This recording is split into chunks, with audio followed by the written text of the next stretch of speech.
Why, yes, Netflix, I was still watching. So why did you cancel my gay shows?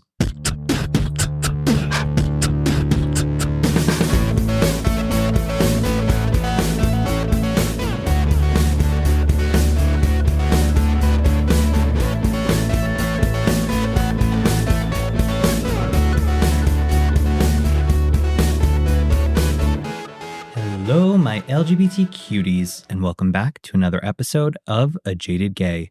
I'm Rob Lovelace, and today I am a non-jaded gay because this is very exciting for me, and you're going to think I'm nerdy for this, but it made me happy. So, as you know, I live in Philadelphia, and I love it here. I know a lot of people have opinions about Philly, and they say this and that, but I really enjoy the city. I love my house. I love where I'm at, so I love being here. That being said, I want to keep the city beautiful. And there's one block by me where there's particularly a lot of trash. And it's like a small block. It's not like a full city block. It's kind of like at a weird intersection where a road diagonally like intersects it. So really it's like kind of like a triangular little block. And obviously, when people put their trash out the night before, sometimes it's stormy, sometimes the wind blows, so trash gets blown around. Sometimes, waste management is a little careless and they spill the trash. So that's, frustrating. But when it happens to me, I just pick up the stuff around my house. But anyway, this mini block by me, for months has just been trashed. There's always trash along the sidewalks there. They have some like open parts of the concrete where they have trees growing there. And there's been broken glass there for months. It's just been piling up. There's been down tree branches for months. And it's really unsightly because it's a nice little area, but just this trash is piling up and no one's been picking it up. And I don't know if it was somebody dumping it there or if it was the business that's there, although it kind of seems odd that it would be them. There's also a business right across the street from this place. And that business, their sidewalks are clean. So I don't know why there was just a buildup of trash right along this one area here.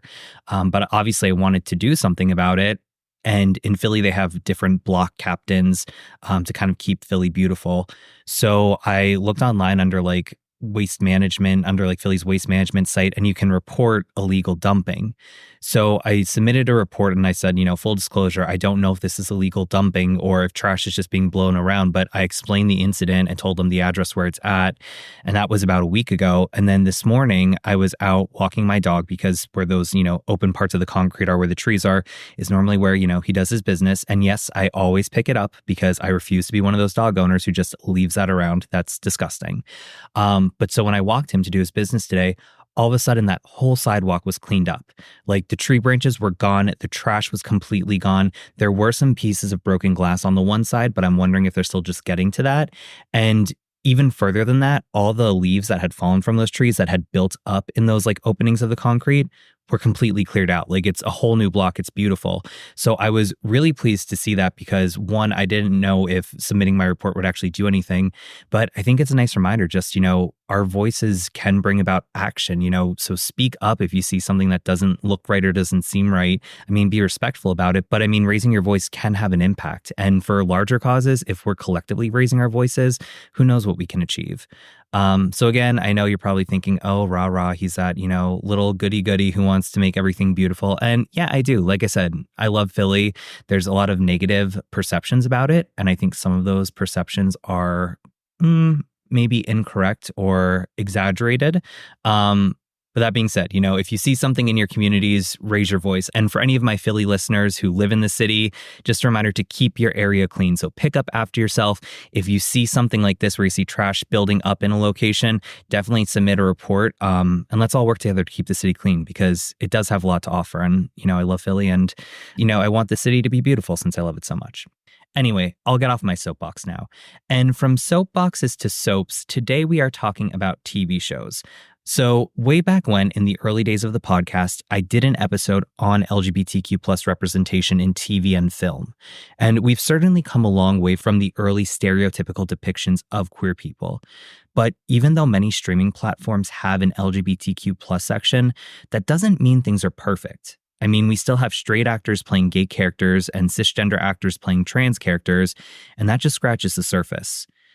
For starters, a good number of LGBTQ plus characters still lack body, racial, and neurodiversity. But with all that in mind, it seems like the limited LGBTQ plus shows we do have been canceled after just a few seasons, if that. Specifically, I noticed recently that Netflix canceled 3 LGBTQ plus shows in a short period of time. So I decided to put on my investigative journalist hat and do some digging. So time to dust off that degree in broadcast journalism.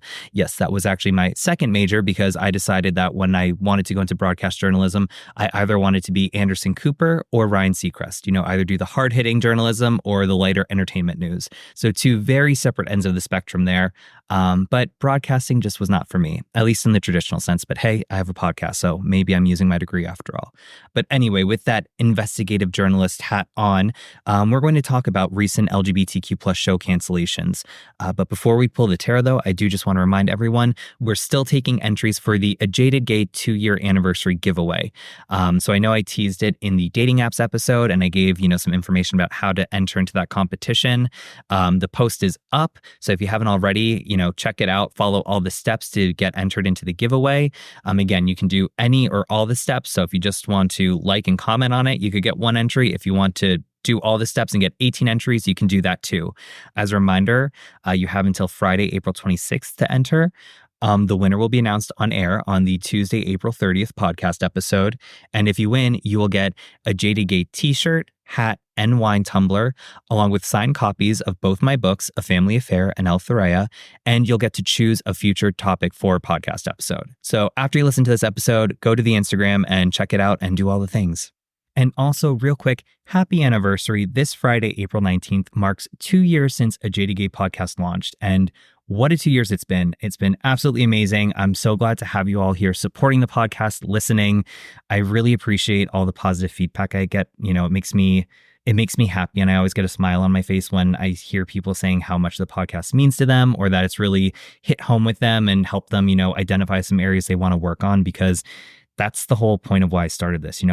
I knew I wasn't alone, but I felt like myself and a lot of other gay men didn't talk about the things that are so common in our community. So I really wanted to kind of create this platform where we could all support each other and help each other grow and thrive as healthy gay men. So again, thank you so much for the support. And with that being said, I've talked enough at the beginning of this episode. So let's pull that tarot card.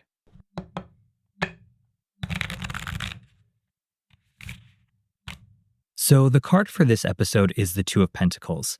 Pentacles, as you remember, is a minor arcana card representative of Earth. It's very grounding and stabilizing. It's feminine energy, so it's very nurturing and asking us to meditate. Pentacles is about prosperity, putting in the hard work and reaping the fruits of your labor. While it is tied to financial prosperity, I like to think of it more as emotional prosperity. And in numerology, 2 is representative of duality, partnership, and choice. And traditional depictions of this card show a man balancing on 1 foot, holding 2 pentacles, 1 in each hand, and there's an infinity sign wrapped around them. So when we draw this card, it's really putting an emphasis on balance and stability. Specifically, it's asking us to really just kind of flow with our emotions instead of letting them dictate us and knock us off balance. And this card is a reminder that, a lot of us are very routine focused. We like having our schedule, especially if you're me, type A, I like to stay organized. But when we're trying to move on into the next chapter, the next phase in our life, we're not going to be able to necessarily maintain that routine because there's going to be an unfamiliarity to the new situation we're moving into. And typically for us planners, that's something that could knock us off balance and wreak emotional havoc. But we need to remind ourselves that sometimes being thrown off our schedules can be good. It can allow us to grow and learn something new. But so with that, we really need to be mindful of our emotions and allow ourselves to flow with them so that way it doesn't knock us off balance. And the card is also calling for a general awareness of looking into our lives and understanding what balance means to us and find areas where we can achieve more balance in our lives to live more authentically and be aligned with what we want to achieve long term. So with that in mind, let's get into the topic. And the inspo for this episode all came to me when I saw in late November that the LGBTQ plus Netflix show Glamorous had been canceled after just 1 season. And I watched it over the summer when it came out, and it wasn't the most amazing show ever, but it was a fun little guilty pleasure, and I really liked it. But when I saw the news of that, it reminded me of another LGBTQ plus Netflix show from 2021 that I really liked called Q-Force, which was also canceled after its first season. And then as I was thinking about doing this episode, I saw via Instagram discover that Netflix's LGBTQ plus show Smiley was canceled in May 2023 after just one season, and that their other LGBTQ plus show Uncoupled was canceled after its first season, but was moving to Showtime. Now, I am behind on the times because the news of those two shows were announced in early to mid 2023, but I didn't see that until around the time of Glamorous being canceled. So all that being said, it led me to wonder why these shows got canceled and do a little research into Netflix's relationship with the LGBTQ plus community. But let's start off by talking about these canceled shows that I mentioned, and I'm going to go through them according to their original release dates. So first we have Q-Force, which was released on September 2nd, 2021. According to Netflix's description, it's about a gay super spy and his scrappy LGBTQ squad who fight to prove themselves to the agency that underestimated them.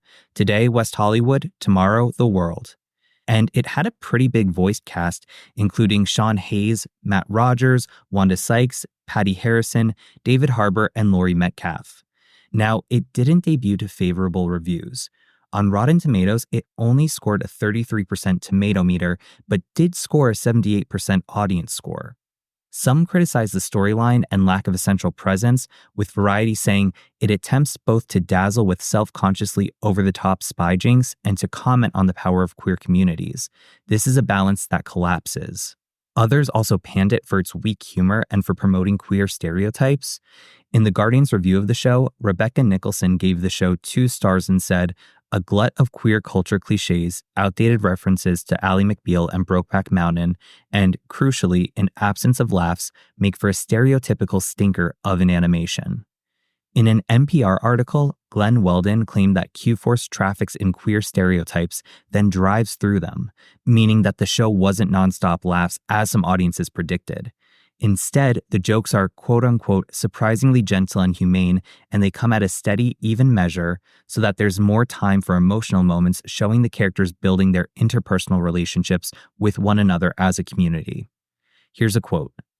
"There's some lip service paid to the notion that the team works as a microcosm of the queer community, but the practical effect is to allow the main characters, who initially slot into very broad queer stereotypes, to add extra layers and evince the occasional nuance."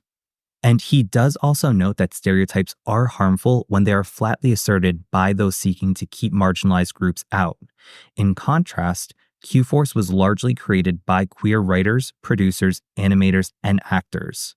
In fact, its creator and showrunner is Gabe Liedman, a gay man who's written for Kroll Show, Brooklyn Nine-Nine, and Pen 15. Meanwhile, in an Esquire article, Justin Kirkland asserts that Q-Force was about the power of reclaiming stereotypes and manages to empower the things we've learned to curb within ourselves. Here's a quote. "Considering that the cast is voiced by queer men and a black lesbian and a trans woman and a whole litany of queer side characters, Q-Force offers an opportunity to see versions of ourselves on screen. Sometimes stereotypical, but in this series, the stereotype bites back. Q-Force feels special because it's a reminder that our stereotypes were always available to be weaponized. This time, it's the queer people who get to leverage their own power with no shame." Now, despite all this, Netflix announced Q-Force was canceled on June 27th, 2022, after just one season. And just a month earlier, in May 2022, Matt Rogers, who voiced the character of Twink in the role, first revealed the news, although I think it was just rumored at that time. And I couldn't find a formal announcement or quote about the reason why Q-Force was canceled, but I wouldn't be surprised if it was because of the low ratings. But I will say, despite the criticism, I did really like the show, and I rewatched it recently before this, and to me, it still is a funny show to watch. Anyway, moving on to Uncoupled. It was released on July 29th, 2022, and appeared on Netflix's top 10 list for a week. It was co-created by Darren Star, the mastermind behind Sex and the City, Younger, Emily in Paris, among others. Per Netflix's description, stunned when his longtime boyfriend moves out, a New York City real estate broker faces the prospect of starting over and dating again in his 40s. This also had well-known cast members including Neil Patrick Harris, Tisha Campbell, and Marcia Gay Harden. On Rotten Tomatoes, it scored a 73% tomato meter and a 76 audience score. Glenn Weldon of NPR, you might remember him from his review of Q-Force, called Uncoupled a breezy sex comedy, saying it goes down easy and makes for a frictionless weekend binge. Clint Worthington from RogerEbert.com wrote that Neil Patrick Harris got his gay groove back in the frothy sitcom. Writing for Variety, Daniel D'Addario called Uncoupled a surprisingly sour breakup story and going so far as saying it felt like, quote-unquote, a tour of the city's luxuries with someone unhappy to be sharing them with you, and an examination of modern life hosted by someone who can't stop complaining that the past ended. Inko Kang from the Washington Post even described it as a joyless look at starting over. On January 13th, 2023, Netflix announced that it was canceled, citing that Uncoupled failed to make a significant viewership impact. And apparently it was believed that the show didn't exhibit any staying power since it only remained among Netflix's popular titles list for 1 week. But in February 2023, Showtime picked up the series for a second season. Although as of recording this, I don't think the second season was finished filming yet. Also released in 2022 was the Spanish romantic comedy Smiley, which premiered on December 7th. And here's the premise pulled from Netflix. Two men and their friends in Barcelona navigate hesitations, hang-ups, and misconnections as they search for the true love they've been missing. On Rotten Tomatoes, it scored a 100% tomato meter and a 90% audience score. Glenn Weldon from NPR said it's every gay rom-com in history and felt that the scene-by-scene writing and dialogue were filled with real lived experiences. In another positive review, Decider said to stream it, saying that all the characters were drawn well enough to make them want to follow their romantic adventures. Smiley even went on to receive a 2023 GLAAD Media Awards nomination for Outstanding Spanish-Language Scripted Television Series.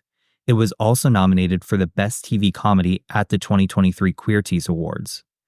Despite that, on April 28, 2023, during a radio interview, creator Guillaume Clua revealed that the show had been canceled after its first season.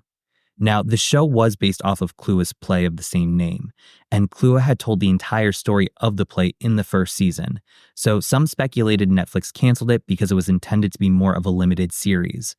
But allegedly, Clua did have plans for subsequent seasons. And rounding it out is Glamorous, which premiered on June 22, 2023. The description from Netflix: aspiring influencer Marco lands a dream job with a makeup mogul and begins a dazzling journey of self-discovery amid work chaos and romantic challenges. It starred Kim Cattrall, which really drew me into it, and Miss Benny. Now, I had heard of Miss Benny before, but I never was super into YouTube, so I wasn't really familiar with her videos. And overall, I really liked the show. I mean, I did get frustrated with some of the characters sometimes, but overall, it was a fun, easy show to watch. But it didn't get rave reviews. On Rotten Tomatoes, it scored a 47% on the tomato meter and a 65% audience score. In a positive review, Variety said it quickly coheres into a workplace ensemble with both recognizable tropes and an approach that's just fresh enough to set the series apart. Additionally, they described it as a winning and earnest coming-of-age story, furnished with silly gags that speak to its specific audience, and that the glossy office farce has endured for good reason, putting a relatable quest for meaningful work in an escapist package. In contrast, The Hollywood Reporter said Glamorous was a perfectly fine concept, but didn't seem to have any idea what it actually wanted to be, and that it talked a big game about bravery and ambition, but defaulted to safe and predictable choices at nearly every turn. Despite this, the show was in Netflix's global top 10 for 2 weeks with 43.1 million viewing hours worldwide, and it also reached top 10 in 69 countries in the weeks following its release. Again, these 4 being canceled are what really caught my eye, but that's not all. In January 2024, the Gay Times published an article listing every LGBTQ+ show that was canceled over the last year. Now, this article lists 2 shows that were from 2021, but they're looking at shows specifically that were canceled between 2022 and 2023. So Q-Force is on the list since it was canceled in 2022 despite debuting in 2021. But anyway, while there were cancellations across the board of streaming services, Netflix was guilty for canceling 10 of the 22 shows in this list. So, that's almost 50%. So that's cool. And these shows consist of 1899, Dead End, Paranormal Park, Fate, The Wing Saga, First Kill, Glamorous, Half Bad, The Bastard Son and the Devil, Himself, Q-Force, Smiley, Uncoupled, and Warrior Nun. Also, we have HBO Max, who canceled Gentleman Jack, The Gossip Girl reboot, and Our Flag Means Death. Peacock canceled One of Us is Lying, The Queer as Folk reboot, and Vampire Academy. Showtime canceled The L Word, Generation Q, and Work in Progress. The CW canceled Batwoman and Legacies. Prime Video canceled The Wilds, and Hulu canceled Love Victor. Meanwhile, in November 2023, Out published a list of 30 LGBTQ+ shows that got canceled that year. And in addition to the ones we already mentioned, some other shows Netflix canceled were Sex Life, Human Resources, and Big Mouth. Although I will say, Big Mouth, it's going into its 8th and final season, so this show may have just run its course. Meanwhile, HBO Max also canceled Los Spookies, Titans, Doom Patrol, and The Idol. And let me just say, The Idol was just plain bad, which was disappointing because the trailer made it look like it had so much potential, but I can't fault HBO Max for canceling this one. Sorry. The CW also canceled Gotham Knights and Tom Swift. Prime Video also canceled A League of Their Own and The Peripheral. AMC canceled Fear the Walking Dead and Soulmates.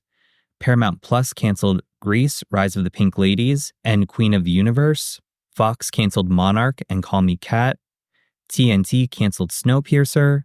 Sci-Fi canceled Astrid and Lily Save the World. Apple TV canceled Physical. And Disney Plus canceled Willow. But they didn't just cancel the show, they also deleted it completely from the streaming service as of recording this. Now, for some of the shows listed in this article, I think they may have featured queer characters instead of focusing primarily on queer storylines, but they still provided much needed representation.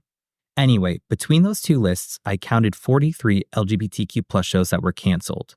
Hulu, Disney Plus, Apple TV, Sci-Fi, and TNT all canceled one show each, which is about 2.3% per streaming platform. So those 5 platforms together represent roughly 11.5% of LGBTQ+ shows canceled. Fox, Paramount Plus, Showtime, and AMC canceled 2 shows each, which is about 4.5% per streaming platform. Again, adding those 3 platforms together, it's roughly around 19% of LGBTQ+ shows canceled. Prime Video and Peacock canceled 3 shows each, representative of about 7% of LGBTQ+ shows canceled. So combined, that's about 14% of LGBTQ+ shows canceled. The CW canceled 4 shows, which represents roughly 9.3% of LGBTQ+ shows canceled. HBO Max canceled 7 shows, which represents roughly 16.3% of LGBTQ+ shows canceled.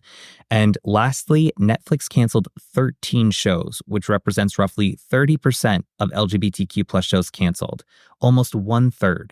So let all that sink in. And with that in mind, Netflix is also no stranger to anti-LGBTQ+ controversy. On October 5th, 2021, Netflix released Dave Chappelle's stand-up comedy, The Closer. It featured controversial anti-trans remarks, including commenting on J.K. Rowling's own anti-trans remarks. Here's Chappelle's quote-unquote joke. She said gender was a fact. The trans community got mad as shit. They started calling her a TERF. I don't even know what the fuck that was, but I know that trans people make up words to win arguments. This is a real thing. This is a group of women that hate transgender women. They don't hate transgender women, but they look at trans women the way we blacks might look at blackface. It offends them. Like, ugh, this bitch is doing an impression of me. He also referred to LGBTQ+ people as alphabet people. And following the release, the comedy special received backlash, but Netflix stood by it. And transgender employees at Netflix said executives at the streaming service dismissed their concerns that Chappelle's controversial comments could lead to violence against the trans community. So on Wednesday, October 20th, 2021, about 150 Netflix employees walked out and protested near Netflix's Hollywood office. They also presented a list of demands to Netflix, which included making long-term investments in content from trans, non-binary, and BIPOC creators, fully inclusive spaces for trans and LGBTQ+ BIPOC employees, and accountability when content causes harm. And Netflix's co-CEO, Ted Sarandos, later admitted he, quote-unquote, screwed up his response to staff, but reiterated his support of the comedy special. He also said he didn't believe Chappelle's jokes weren't intended to cause physical harm, which is great. I mean, just what we need is another straight man telling us what is and isn't harmful. But anyway, adding fuel to fire, in October 2021, Bloomberg reported that earlier that spring, Netflix had investigated Diego Avalos, a high-ranking Spanish executive, for use of anti-LGBTQ+ language and other accusations, and the company decided to keep him in his same role. In an internal memo sent out to Netflix's Spanish employees, the company was quoted as saying that Avalos used language or demonstrated an attitude in various meetings that was not inclusive of the LGBTQ+ community and or employees with children. He was also accused of using intimidation tactics, and the investigation concluded that he would be, quote-unquote, held accountable for immediate growth. But if he gets to keep his job, then I don't know what consequences he faced. Meanwhile, jumping ahead to January 27, 2022, the Human Rights Campaign released their annual Corporate Equality Index, which is a tool that scores companies on their policies for lesbian, gay, bisexual, transgender, and queer employees. However, Netflix was not included in that year's report. Since 2017, the company had scored a perfect 100, so 2022 was the first year they did not earn the Best Places to Work for LGBTQ+ Equality distinction and did not earn a score at all.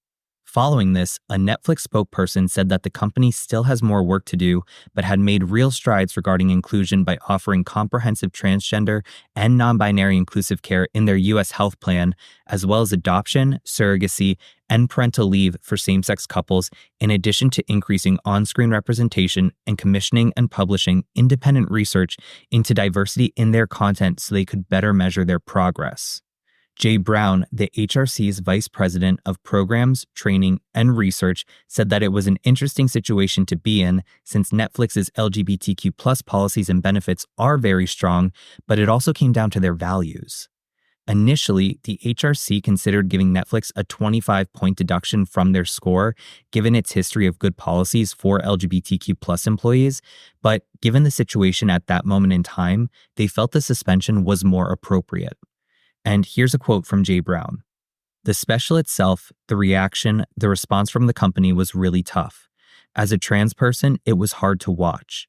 It seemed to really sort of ignore the fact that we have intersectional lives in the community and try to essentially pit two marginalized groups against each other.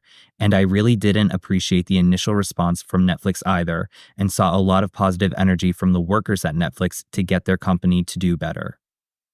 Then, just a few months later, in May 2022, Ricky Gervais's Netflix special was released and condemned by LGBTQ+ groups for anti-trans rants masquerading as jokes. He made quote-unquote jokes about old-fashioned women saying, "They're the ones with wombs, those fucking dinosaurs. I love the new women. They're great, aren't they? The new ones we've been seeing lately, the ones with beards and cocks." In another bit about sharing a bathroom with a trans person, he said, "They are ladies. Look at their pronouns. What about this person isn't a lady? Well, his penis." He then said, "Full disclosure, in real life, of course I support trans rights. I support all human rights, and trans rights are human rights. Live your best life. Use your preferred pronouns. Be the gender that you feel that you are. But meet me halfway, ladies. Lose the cocks. That's all I'm saying." He also had some crude comments about AIDS and said, "If you want to keep me out of the house, put up a sign that says, I don't know, beware of AIDS." Although that's not as good as it was, is it? AIDS? No, seriously, like all diseases let you down, but that was, in its heyday, it was fucking amazing. Wasn't it? AIDS? Coronavirus? Fuck off. That couldn't hold a candle to AIDS. In another bit, he went on to say, "So you think God's in heaven and he's looking down on civilization and he suddenly goes, I'm sick of all this bumming. They're taking the piss. I've got to do some at. I know, AIDS. You know, like you did with light, just like, oh, it's dark. What can I do? Light, right? Let there be light. The same with this. Let there be AIDS. And there was AIDS.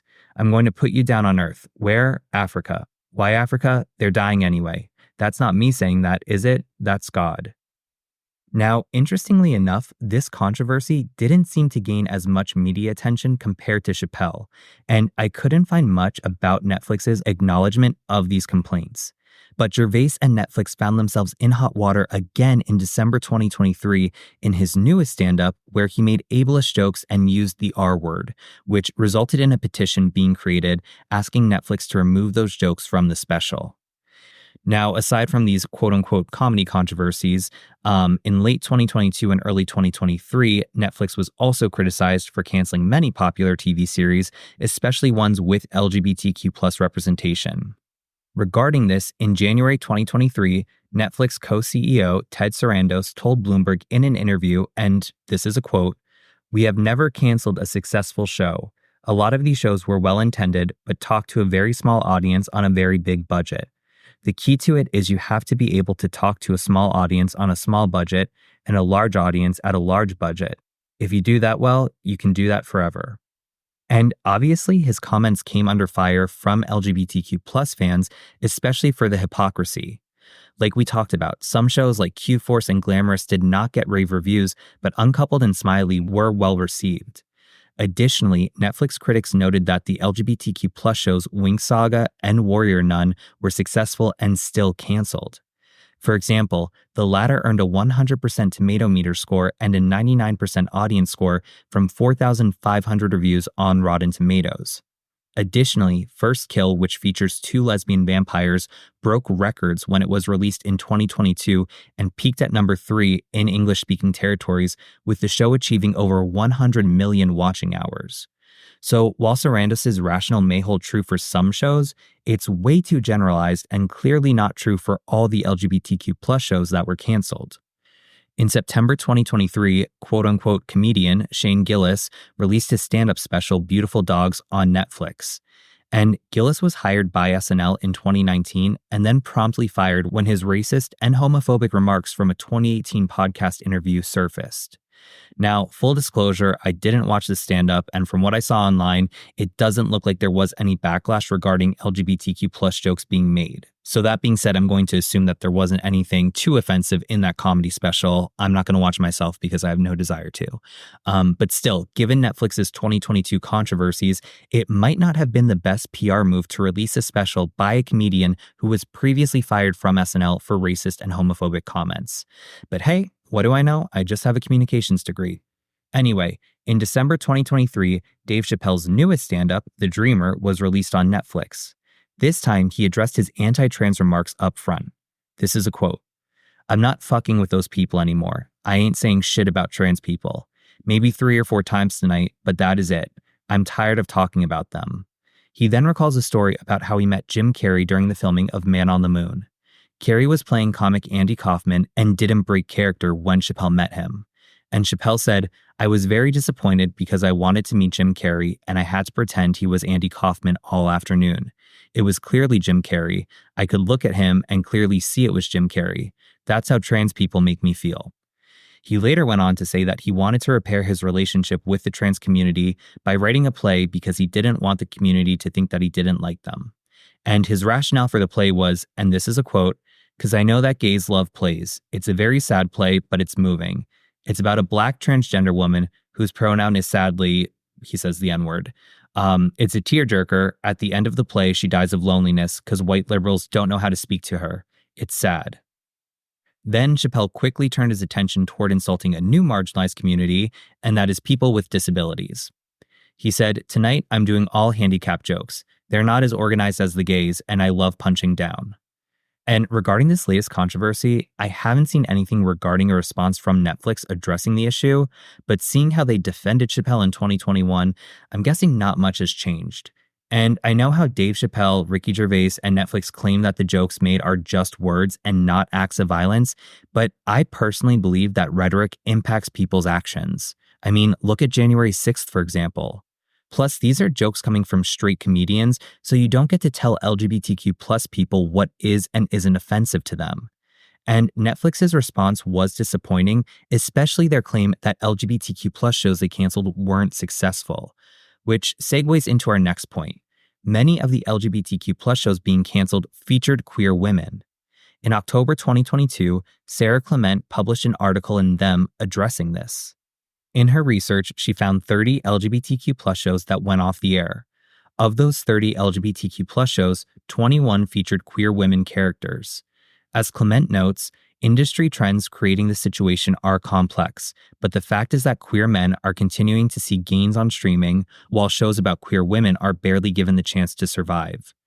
And the cancellations are surprising given that the 2021 to 2022 season of TV was a more positive year for LGBTQ plus representation. And again, the 2021 to 2022 season was the year prior to this article being published. In fact, GLAAD's Where Are We on TV report for that season found a 2.8% increase in the number of LGBTQ plus regular characters appearing on broadcast shows. However, in that same report, GLAAD noted that it was also the fifth consecutive year in which lesbian representation on streaming declined. But going back to the article by Sarah Clement, it cites several reasons why lesbian representation on streaming might be declining. Deadline associate editor Valerie Complex believes it's a result of misogyny and lesbophobia. Additionally, marketing and advertising tends to skew toward a white, straight male point of view. Clement gives the example of the CW placing ads for the superhero drama Superman and Lois on pizza boxes, which was male-led, while neglecting other shows on its slate, like Naomi, which had a female lead. Similarly, the marketing push for First Kill and Gentleman Jack didn't give the shows a fair chance. First Kill showrunner and executive producer Felicia D. Henderson said she felt Netflix's advertising for the show pigeonholed the show by focusing primarily on the lesbian romance instead of giving the audience the full picture, which limited its appeal and reach. Additionally, Gentleman Jack may not have had high domestic viewership in the United States. However, in the UK, BBC One aired the show in the coveted Sunday night time slot where it drew in millions of viewers. However, in the United States, HBO Max aired the show in the late Monday night time slot, and it only garnered in 92,000 viewers. Lastly, the article asserts that streaming companies take advantage of rainbow capitalism to attract queer audiences. And we talked about corporate greed and rainbow capitalism back in 2022. But as Clement puts it, these networks and streamers showcase a commitment to LGBTQ plus representation, so they develop a large queer fandom and feature shows on their Pride Month splash pages. But once they get what they want, our favorite LGBTQ plus shows become disposable. And she closes out the article with this passage.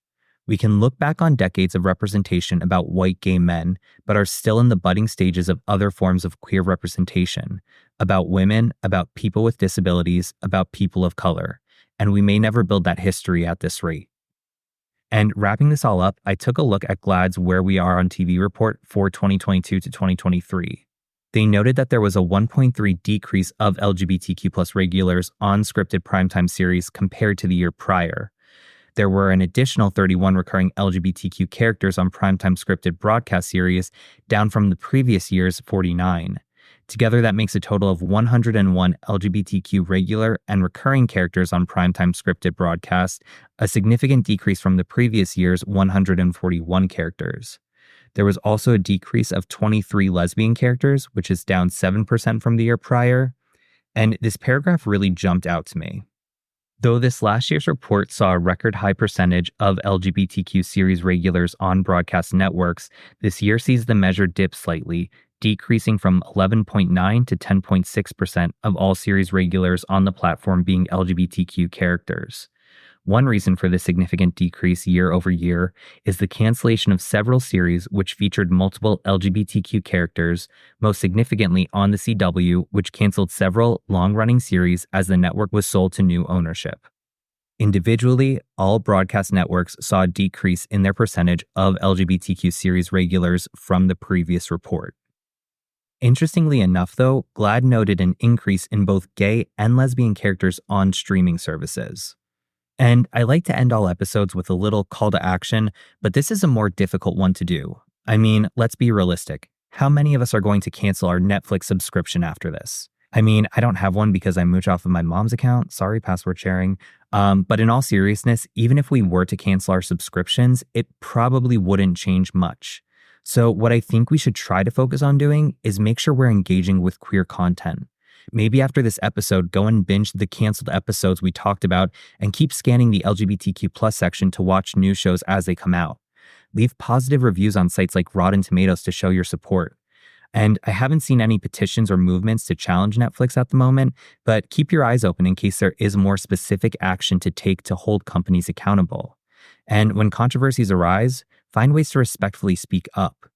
And this extends beyond just TV shows. Go engage with and support queer creators, whether they're writers, social media influencers, actors, podcasters, whatever, because these are the people who are creating the authentic representation we need to see on streaming services. And Netflix, if you're listening, maybe an action for you is to get a new CEO. She's got a point. Whoop. Sorry, not sorry, Sarandos.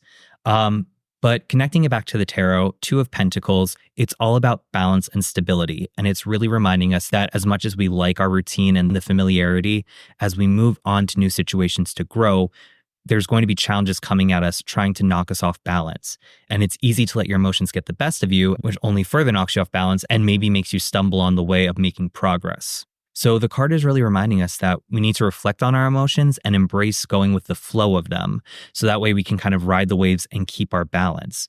And with numerology too being about choice, we need to be mindful of what we're choosing, whether it's choosing to create, choosing to engage with. So that way we're making choices that are more aligned with what we're looking to achieve. So again, make the conscious choice to engage with queer creators. Or if you are a queer creator, make the conscious decision to choose to continue creating queer content. And we're at a weird time right now, socially, politically, where it kind of feels like the pendulum swinging backwards. We're hearing more anti-LGBTQ plus rhetoric, especially anti-trans rhetoric. We're seeing representation of LGBTQ plus characters going down. So now more than ever, we can't let our emotions get the best of us and knock us over.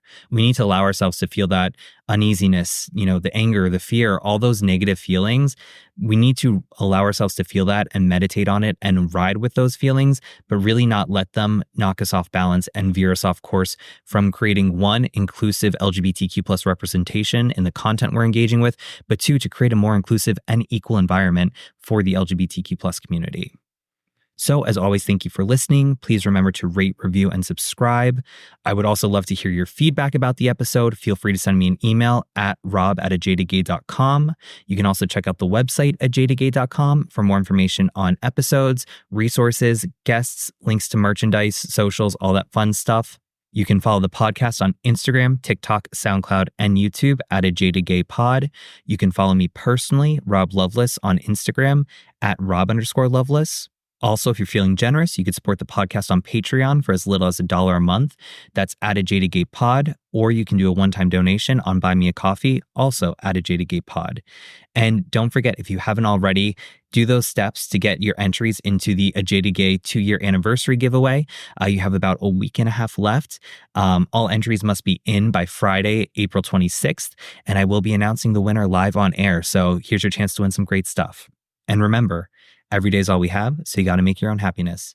Bye.